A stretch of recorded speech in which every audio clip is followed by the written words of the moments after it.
Hi everyone, welcome to Biology Solutions with Surya Prakash. Let us start the next topic. Transport across membrane में हम कर रहे थे diffusion और हमने इसको बड़े डिटेल में किया था और अब हम बात करते हैं सीधा ऑस्मोसिस की। देखो ऑस्मोसिस क्या है, अब इसे समझते हैं। मैंने एक डायग्रामेटिक रिप्रेजेंटेशन पहले से बना के रखी है, थोड़ी सी सिंपल डायग्राम है, कोई खास नहीं है। तो देखिए it's the diffusion of water molecules. Simple सी बात है, diffusion of water molecules. Let us write down the definition first. From a region of lower concentration of solutes, lower concentration of solutes to a region of higher concentration of solutes, higher concentration of solutes provided the semi-permeable membrane, देखिए semi-permeable membrane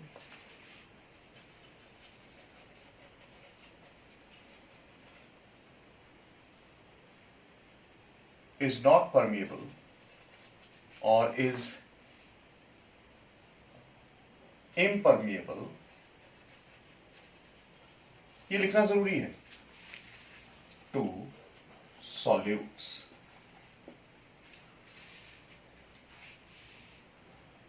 Known as osmosis. बहुत सारी definitions हो सकती हैं, वहां हम confuse नहीं करेंगे कि हायर केमिकल पोटेंशियल से लोअर केमिकल पोटेंशियल, कहीं नहीं जाएंगे। हम एक सिंपल डेफिनेशन ले लेते हैं क्योंकि ये टॉपिक आपका बॉटनी में आएगा, प्लांट वाटर रिलेशन में, वहां देखेंगे। अब देखो यहां पर बड़ा इंपॉर्टेंट चीज आ जाती है, बहुत इंपॉर्टेंट चीज आ जाती है। हम यहां कह रहे हैं कि मॉलिक्यूल्स कहां से जा रहे हैं, from a region of lower concentration of from a region of lower concentration of solutes to a region of higher concentration of solutes. अब अगर हम इस डायग्राम को देखें तो यहां आपको क्या दिख रहा है कि देखिए मॉलिक्यूल्स कहां से ट्रांसफर होंगे, मॉलिक्यूल्स ट्रांसफर होंगे from this very part B to part A, water from part B to part A. क्यों? क्योंकि यहां पर ये जो सॉल्यूट पार्टिकल्स हैं जो आपको रेड में दिखाई दे रहे हैं, और अगर आप पार्ट बी को देखो तो यहां कोई भी सॉल्यूट पार्टिकल्स नहीं है, यानी प्योर वाटर अगर यहां पर देखा जाए तो this part has the lower concentration of solutes and this part A has the higher concentration of solutes. और डिफ्यूजन ऑफ वाटर मॉलिक्यूल कहां से हो रही है, फ्रॉम हायर कॉन्सेंट्रेशन। अगर देखा जाए तो यहां क्या है, higher concentration of water to lower concentration of water, या हम डेफिनेशन के अकॉर्डिंग ही कह सकते हैं कि from the lower concentration of solute to higher concentration of solutes. और यहां क्या होता है कि वाटर मॉलिक्यूल्स ऐसा नहीं है कि वाटर मॉलिक्यूल्स यहां से यहां आते हैं, ठीक है। जब यहां से यहां आते हैं तो नेचुरली यहां भी जो वाटर मॉलिक्यूल्स होंगे वो भी इस साइड जाएंगे, लेकिन more water molecules diffuses from part B to part A. और होगा क्या, तब तक यहां क्रॉस करेंगे जब तक कि यहां वाटर की कंसंट्रेशन इसके बराबर ना हो जाए।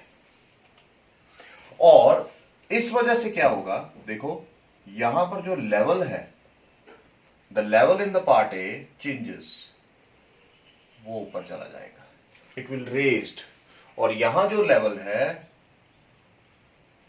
In the part B it decreases. तो यहां पानी का लेवल जो है वो बढ़ता जाएगा भाई, सिंपल सी बात है, क्योंकि more water diffuses from part B to part A until यहां पर पानी के मॉलिक्यूल्स जो है वो इक्विलिब्रियम ना हो जाए। बहुत बहुत सिंपल कॉन्सेप्ट है, सिर्फ समझना है, क्योंकि ये जो पोर्स इसमें यहां होंगे वो सिर्फ पानी के मॉलिक्यूल को ही ट्रांसफर होने देंगे, सॉल्यूट मॉलिक्यूल्स को ट्रांसफर नहीं होने देंगे। तो पानी तो यहां भी है, नो डाउट ये शुगर सोल्यूशन है, लेकिन यहां से यहां पानी बहुत रेयर जाएगा, बहुत कम जाएगा, क्योंकि यहां सॉल्यूशन है, it is not pure water. अब यहां से मॉलिक्यूल मोस्टली यहां आएंगे, तब तक आएंगे जब तक कि यहां वाटर की कॉन्सेंट्रेशन इसके बराबर ना हो जाए, केमिकल पोटेंशियल दोनों का बराबर नहीं हो जाएगा, और जब तक बराबर होगा नेचुरली यहां का पानी जो है वो रेज होगा, यहां वाटर की कॉन्सेंट्रेशन यहां क्या होगी, बढ़ जाएगी, और फिर अल्टीमेटली इसकी कम हो जाएगी। और ये प्रोसेस जो है ये हमारी बॉडी में भी चलता रहता है, बिल्कुल ऐसे ही होता है। इंटेस्टाइन से फूड जब एब्जॉर्ब होता है इनटू द ब्लड, तो फिर उसके बाद क्या होता है, ब्लड में कॉन्सेंट्रेशन बढ़ जाती है, कॉन्सेंट्रेशन बढ़ जाती है, then the water from the intestine is diffused into the blood. और ये क्यों होता है ऐसा, प्यास भी लगती है हमें, है ना, ये सारी चीजें जो है ऑस्मोसिस के साथ कंसर्न करती है। जब भी कॉन्सेंट्रेशन ऑफ सॉल्यूट्स कहीं बढ़ेगा तो पानी का इंटेक होगा, पानी का लेवल बराबर किया जाएगा। तो ये सारा प्रोसेस क्या होता है, ये बेसिकली ऑस्मोसिस है। अब देखो ये सॉल्यूशन, एक और चीज इंपॉर्टेंट, अब ये जो पार्ट ए वाला सॉल्यूशन है, इसने क्या किया, इसके अंदर एक कैपेबिलिटी है, इसके अंदर क्या कैपेबिलिटी है, it can draw water into it, ये पानी को खींच रहा है, पानी इसके अंदर जा रहा है। तो ऐसा solution, such a solution, let us write down definition here, such a solution which draws water into it, याद रखिएगा 1 मार्क डेफिनेशन आ सकती है, is known as osmotically active solution। हम उसे क्या कहेंगे, osmotically active solution. So part A में जो आपने sugar solution is osmotically active solution, हम इसको नहीं कहेंगे, पार्ट बी वाले प्योर वाटर को नहीं कहेंगे, हम सिर्फ पार्ट बी ए में जो शुगर उसी को कहेंगे, क्योंकि वो वाटर खींच रहा है, उसके अंदर पानी की जो इक्विलिब्रियम जो खत्म हुआ था वो बराबर हो रहा है, पानी के मॉलिक्यूल्स यहां और यहां दोनों साइड बराबर हो जाएंगे, और अल्टीमेटली क्या होगा, there is creation of osmotic pressure. अब यहां क्या होगा, देयर इज, जैसे पानी जाएगा ऑस्मोटिक प्रेशर यहां का बढ़ेगा। अब ये ऑस्मोटिक प्रेशर क्या चीज है, देखो छोटी छोटी टर्म्स है, जब हम आगे चैप्टर्स में जाएंगे तो वहां पढ़नी पड़ेंगी, तो इनको समझना जरूरी है। देखो अब ऑस्मोटिक प्रेशर क्या चीज होती है, ऑस्मोटिक प्रेशर हम कहते हैं कि एक ऐसा pressure which must be applied to a solution. हम यहां पे अप्लाई करते हैं, इस सॉल्यूशन में अप्लाई होता है ऑस्मोटिक प्रेशर, जो क्या करता है, जब इसके अंदर ऑस्मोटिक प्रेशर यानी प्रेजेंस ऑफ सॉल्यूट्स बढ़ेगा, या प्रेजेंस ऑफ सॉल्यूट है, तो अल्टीमेटली एक लेवल तक ही पानी इसके अंदर जाएगा। अब ये तो है नहीं कि सारा पानी इसके अंदर चला जाएगा और लेवल बढ़ता जाएगा, ऐसा हो रहा है। मैंने कहा आपको शुरू में ही कि यहां से जो पानी यहां जाएगा वो अल्टीमेटली तब तक जाएगा जब तक दोनों का इक्विलिब्रियम नहीं हो गया। जब दोनों का इक्विलिब्रियम हो गया तो अब पानी इसके अंदर जाएगा नहीं, अब पार्ट बी से पार्ट ए में पानी जाएगा ही नहीं। वो क्यों नहीं जाएगा, due to the presence of solutes in the part A. Now these solutes prevent the movement of water from part B to part A. और क्यों प्रिवेंट करते हैं, क्यों प्रिवेंट करते हैं, द रीजन इज वन, और वो रीजन क्या है, the presence of the creation of osmotic pressure by these solute molecules। समझ आई बात, याद रखिए। अब let us write down the definition कि क्या हमने बोला, क्या वही लिखेंगे हम कह रहे हैं कि ऑस्मोटिक प्रेशर क्या है, इट इज देयर प्रेशर, देखिए हम क्या कह रहे हैं, it is the pressure applied to a solution, it is the pressure, देखो, pressure applied to a solution to prevent the movement of water, movement of solvent कह लो, or water into it. तो ये बहुत जरूरी है, क्योंकि अब रीजन क्या है? into it. क्यों? as separated by semi-permeable membrane, और when separated by semi-permeable membrane. देखो, बहुत डेफिनेशन को पूरा समझना बहुत जरूरी है, इसीलिए मैं डेफिनेशन जरूर लिखता हूं, क्योंकि ये 1 मार्क डेफिनेशन आती है। देखो, ये प्रेशर क्या है? अप्लाइड टू ए सॉल्यूशन, इस सॉल्यूशन के ऊपर अप्लाई किया गया है to prevent the movement of solvent और वाटर इनटू इट। अब यहां पर पानी की मूवमेंट नहीं होगी, तो अल्टीमेटली फिर अब क्या चीज है ये प्रेशर अप्लाई किसकी वजह से हुआ है? क्या सॉल्वेंट की वजह से हुआ है या सॉल्यूट्स की वजह से हुआ है? अब यहां पर सोचने वाली बात है ना, हमने तो लिख दिया डेफिनेशन में, it is the pressure applied to a solution to prevent the movement of the water into it when separated by the semi permeable membrane. अब जब हम ऐसा कहते हैं तो क्या प्रेशर किसने अप्लाई किया?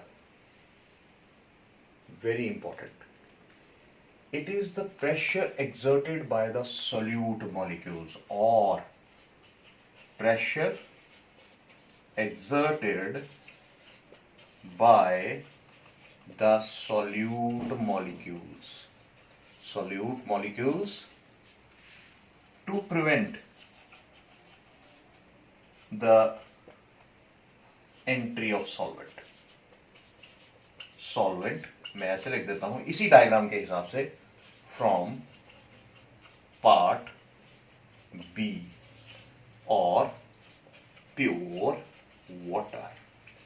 देखो, ये पॉइंट आपको समझने में बहुत हेल्प करेगा। अगर आप चाहो तो ये लिख सकते हो, पूरे का पूरा स्क्रीनशॉट ले सकते हो, कुछ भी, क्योंकि ये पॉइंट्स लिखना बड़ा जरूरी है ऑस्मोसिस में। अब देखो, ये तो चीज हमने समझ ली कि भाई ठीक है, ऑस्मोटिक प्रेशर क्या है, पानी क्यों नहीं मूव करेगा, एक लेवल तक ही बढ़ेगा, उसके बाद रुक जाएगा। क्यों? Due to the osmotic pressure, और ऑस्मोटिक पोटेंशियल कहते हैं जिसे। हमने ये भी देख लिया ऑस्मोटिक एक्टिव सॉल्यूशन क्या होता है, जिसमें पानी जाता है। अब देखो, कुछ बड़ी अच्छी एग्जांपल्स हैं जब ट्रांसपोर्ट अक्रॉस मेम्ब्रेन को हम पढ़ते हैं। वन इज, जब भी आप देखते हो कि आरबीसी के एक ऐसा सेल है, हम जिसे कहते हैं, लेट अस टेक अनदर, ये आरबीसी है। आरबीसी सेल जो है वो किसके अराउंड होता है? ब्लड में पड़ा होता है, ठीक है, इस कनेक्टिव टिश्यू में है, ठीक है। आरबीसी हम जानते हैं कि इस पे फ्लो कर रहा है। आप देखो, यहां पर ये सुरक्षित है, यहां पर ये अपने सारे काम करता है, डिफ्यूजन ऑफ गैसेस करता है, सब कुछ करता है। लेकिन अगर हम, अब देखो, इसके अंदर वो जो ट्रांसपोर्ट ऑफ सब्सटेंसेस भी हो रहा है, गैसेस होता है ट्रांसपोर्ट, वो डिफ्यूजन के अकॉर्डिंग ही होता है। लेकिन अगर हम अगर इसी आरबीसी को हम बाहर निकाल दें ब्लड से, सोचना जरा, अगर हम आरबीसी को बाहर निकाल दें, क्योंकि जिस सोल्यूशन में ये पड़ा था वो तो एक ऐसा सोल्यूशन था जो इसके लिए सूटेबल था, अब वो टर्म हम यूज करेंगे। लेकिन जहां पर अगर हम इसको बाहर निकाल दें तो क्या होगा फिर? What will happen? It will die, crenation खत्म। अब क्या होता है कि जब भी कभी कोई डिसऑर्डर होता है या डिजीज होती है या बीमार होते हैं, तो हमें क्या है, कई बार साल्ट सोल्यूशन चढ़ाया जाता है, कई बार हमें इंजेक्शन लगाए जाते हैं, है ना। कई बार आपने देखा है ग्लूकोज चढ़ाया जाता है। तो अगर ये ग्लूकोज सोल्यूशन अगर हम ग्लूकोज सोल्यूशन चढ़ा रहे हैं, वो ब्लड में जाएगा तो कॉन्सेंट्रेशन ऑफ ब्लड मॉलिक्यूल्स बढ़ जाएगी। कॉन्सेंट्रेशन ऑफ जो सोल्यूट मॉलिक्यूल्स है वो ब्लड में क्या होगा, मान लो हमने एक ग्लूकोज सोल्यूशन चढ़ा दिया, अब हमें नहीं पता कौन सा चढ़ाना था, हमने पकड़ा पानी में और ग्लूकोज सोल्यूशन चढ़ा दिया, ब्लड में चला गया। हम नहीं देखा कितनी परसेंटेज है, कुछ नहीं, हमने चढ़ा दिया। तो अब क्या होगा, अब concentration of molecules in this very particular blood increases, concentration तो बढ़ गई। यहां से क्या होगा, आरबीसी की अब अल्टीमेटली क्या होगा, वाटर यहां से बाहर, वाटर यहां से बाहर जाएगा क्योंकि उसने इसकी कॉन्सेंट्रेशन को क्या करना है, वही चीज, पानी यहां से यहां, क्योंकि इसकी कॉन्सेंट्रेशन तो बढ़ गई, हमने तो ग्लूकोज दे दिया बिना देखे। और अल्टीमेटली क्या हुआ, ये आरबीसी जाएगा, RBC lose water, shrinkage and crenation and destroyed, plasmolysis जिसे कहते हैं, अल्टीमेटली लंबे समय तक रहेगी तो खत्म। लेकिन अब क्या हुआ कि हम जो ग्लूकोज सोल्यूशन चढ़ाते हैं, रिमेंबर, अब इसको समझने के लिए there are 3 types of solutions, 3 तरह के सॉल्यूशंस है, देख लेते हैं उसको भी। वो क्या है, नंबर 1 हाइपोटोनिक सॉल्यूशन। देखिए, hypotonic solution. Number 2 hypertonic solution. देखिए, टर्म्स समझने की बात है। और आइसोटोनिक सॉल्यूशन, आइसोटोनिक सॉल्यूशन। देखिए, 3 तरह के सॉल्यूशन है। अब वही बात कर रहे हैं कि क्या होगा, फिर क्या फर्क क्या पड़ेगा। देखो, हाइपोटोनिक सॉल्यूशन, ये मान लेते हैं ये कोई हमने बीकर लिया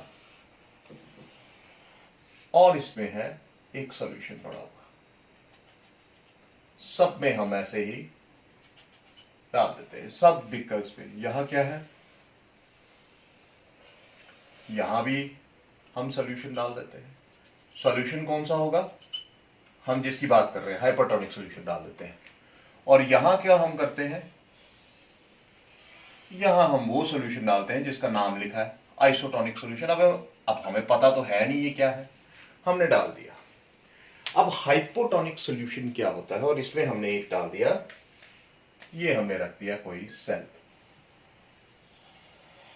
ये हमने कोई सेल रख दिया और इसके बीच में न्यूक्लियस है, ठीक है, ये हमने ऐसे रख दिया, ये भी सेल और यहां न्यूक्लियस, ये भी सेल डाल दिया इसमें और ये भी न्यूक्लियस। अब देखो होता क्या है, होता क्या है। अब जब हम इसमें डाल रहे हैं सेल, तो अल्टीमेटली क्या हो रहा है, मान लो कोई भी यूकैरियोटिक सेल ले लिया, हमने डाल दिया। हाइपोटोनिक सॉल्यूशन क्या है। अब देखो, एक ऐसा सॉल्यूशन मैं यहां लिख रहा हूं, solution whose concentration of solute is less than the cell sap। देखो, बहुत इंपॉर्टेंट, हमने कहा ऐसा सॉल्यूशन जिसकी कॉन्सेंट्रेशन क्या है, सॉल्यूट कॉन्सेंट्रेशन क्या है, इस सेल सैप से कम है, यानी सेल के अंदर जो कॉन्सेंट्रेशन ऑफ सॉल्यूट है वो ज्यादा है। अब मुझे बताओ पानी कहां जाएगा, अभी हमने बात की थी, पानी कहां जाएगा, यहां सॉल्यूट कॉन्सेंट्रेशन कम है, हमने पहले लिख दिया, less than the cell sap है, यानी सेल सैप के अंदर क्या है, कॉन्सेंट्रेशन ऑफ सॉल्यूट्स ज्यादा है। अब ज्यादा है अगर सॉल्यूट, तो यहां पानी कम होगा, और अगर यहां कम है तो वाटर ज्यादा होगा। अब ऐसा सॉल्यूशन क्या होता है, उसे हम कहते हैं हाइपोटोनिक सॉल्यूशन। अब इस हाइपोटोनिक सॉल्यूशन से पानी कहां जाएगा, water will move into the cell. यहां क्या होगा, पानी अंदर जाएगा। तो very important, water moves into the cell. Important. Swelling हो सकती है, बर्स्टिंग भी हो सकती है. अगर ज्यादा चले जाएगा तो ये विथस्टैंड नहीं कर पाएगा इस प्रेशर को ये नहीं ले पाएगा, क्योंकि इसके पास कोई सेल वॉल तो है नहीं प्लांट्स की तरह. ये यूकेरियोटिक सेल है, एनिमल सेल हमने डाल दिया है. प्लांट सेल की अलग बात है, बड़ा लंबा टॉपिक है, अगर इसको समझने बैठेंगे तो बहुत टाइम लगेगा. दूसरी चीज यहां क्या आती है, देखो दूसरी चीज क्या यहां आ रही है. ये एक एनिमल सेल है. अब इसमें क्या है, हमने डाल दिया हाइपरटोनिक सॉल्यूशन. अब हाइपरटोनिक सॉल्यूशन का मतलब क्या है, चलो फिर से डेफिनेशन लिख लेते हैं यहां. हाइपरटोनिक सॉल्यूशन का मतलब है सॉल्यूशन. अब देखो आप डेफिनेशन बना सकते हो. आपको some hyper means excessive, whose concentration of solutes is more than the cell sap. अब मुझे बताओ, सेल सैप से यहां पर कॉन्सेंट्रेशन ऑफ सोल्यूट्स ज्यादा है इस सॉल्यूशन में. इसमें हमने सेल डाल दिया. अब क्या होगा, देखो सोचो जरा ध्यान से सोचो इसको. सेल सैप के अंदर कॉन्सेंट्रेशन ऑफ सोल्यूट्स कम है और इस सॉल्यूशन के अंदर कॉन्सेंट्रेशन ऑफ सोल्यूट्स ज्यादा है. अगर ऑस्मोसिस समझ आया तो यहां क्या होगा, देखो यहां सोल्यूट कम है, सैप में ज्यादा है, तो क्या होगा, अल्टीमेटली क्या होगा. देखो हमने कहा ना कि जिसके सोल्यूट कॉन्सेंट्रेशन सॉल्यूशन के अंदर क्या है, सोल्यूट्स ज्यादा है. अब क्या होगा, अब यहां पर सोल्यूट ज्यादा है, यहां पर कम है, यानी इस जगह पर सेल सैप के अंदर पानी की कॉन्सेंट्रेशन ज्यादा है. वाटर क्या करेगा, कॉन्सेंट्रेशन को इक्वल करने के लिए पानी बाहर निकलेगा. ये पानी बाहर निकलना शुरू हो गया. इसका मतलब हुआ वाटर मूव्स आउट. चलो ठीक है, कह दिया हमने, water moves out of the cell. तो फिर यहां क्या होगा, यहां एक प्रोसेस होता है which is known as shrinkage of cell. Shrinkage of cell, protoplast shrink कर जाएगा, which is known as plasmolysis. हम इसे प्लाज्मोलिसिस भी कहते हैं. Shrinkage of cell due to the presence of hypertonic solution, it is plasmolysis. देखो बड़ा important concept है प्लाज्मोलिसिस का भी. ये भी 2 मार्क्स या 3 मार्क्स में क्वेश्चन कई बार पूछ लेते हैं, तो इसको सेपरेटली ले लेंगे. प्लाज्मोलिसिस को यहां नहीं लेते हैं, कंफ्यूज नहीं करते हैं. उसके बाद यहां पर बात आ गई आइसोटोनिक सॉल्यूशन की. अब आइसोटोनिक कौन सा सॉल्यूशन हुआ, नेचुरली यहां कम था, यहां ज्यादा था, तो ये सॉल्यूशन कौन सा होगा, सॉल्यूशन whose concentration, देखो अब concentration of solutes is equal to cell sap, equal to. अब दोनों की कॉन्सेंट्रेशन अगर नॉर्मल है तो सेल को कुछ होगा, cell remains as such. Cell वैसे का वैसा ही रहेगा. अब बात करते हैं वो जो हमने आरबीसी की बात की थी. अब याद रखिए, जब भी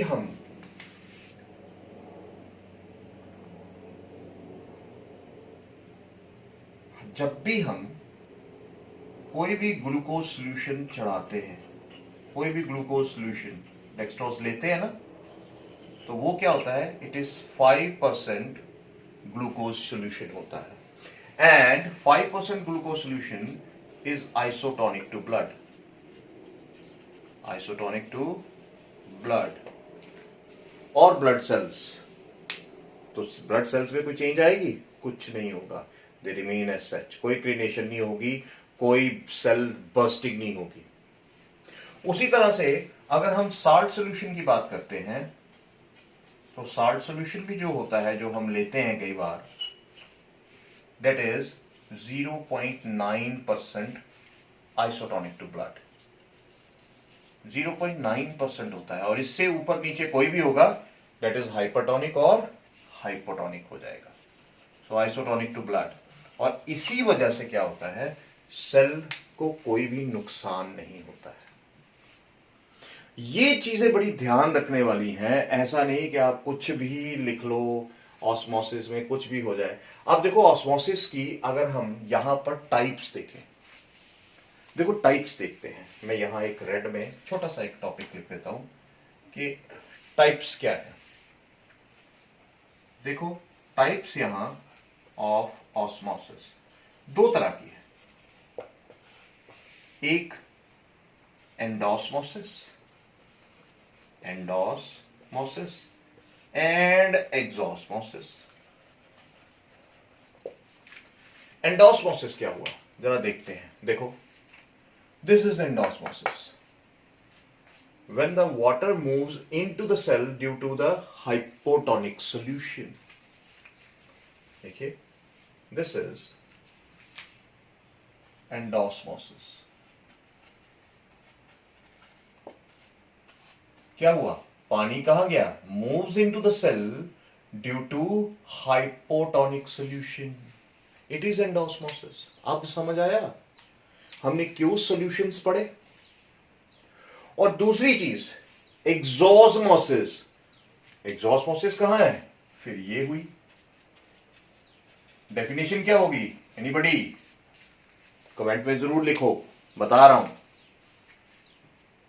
when the water moves out of the cell due to hypertonic solution, this is exosmosis. देखो बहुत इंपॉर्टेंट कॉन्सेप्ट है ये ऑस्मोसिस का, क्योंकि जो भी अगर रूट्स सॉइल से पानी लेती हैं, they absorb water from the soil, that is by osmosis. Important concept है हमारी नेचर में। ऑस्मोसिस ने बहुत अच्छे अच्छे कॉन्सेप्ट कर रहा है, बहुत सही कॉन्सेप्ट कर रहा है। अगर आप वाटर की बात करें तो वो सेल से, एक सेल से दूसरे सेल में भी अगर देखा जाए तो वो भी कैसे चलता है, वो भी बाय ऑस्मोसिस ही जा रहा है। एक सेल से दूसरे सेल में भी वैसे ही जा रहा है। अगर आप देखो कि अगर these plants, the leaves, they remain turgid, हम बात करेंगे प्लाज्मोलिसिस की कल, तो वहां भी क्या होता है, turgidity is due to this very process osmosis. तो लिविंग सेल्स के अंदर ये जो ऑस्मोसिस है, it plays a very very important role. I hope you understand the topic, समझ आया होगा। और ध्यान से देखिए क्योंकि ये कॉन्सेप्ट आपको बहुत बहुत इंपॉर्टेंट रहेगा नीट के लिए। सो फिर से कल हम करेंगे इसका लास्ट पार्ट जो ट्रांसपोर्ट अक्रॉस मेम्ब्रेन्स का है, जैसे छोटे छोटे डेफिनेशंस है, फिल्ट्रेशन, प्लाज्मोलिसिस को समझ लेंगे, डायलिसिस करेंगे और आगे फिर बल्क ट्रांसपोर्ट है। तो be ready for the exams. आगे मार्च में एग्जाम्स हैं, तो हम कोशिश करेंगे जनवरी तक ये सारा सिलेबस आपका बॉटनी ज़ूलॉजी खत्म कर दें। आई hope you understand, keep motivating me. Thank you very much.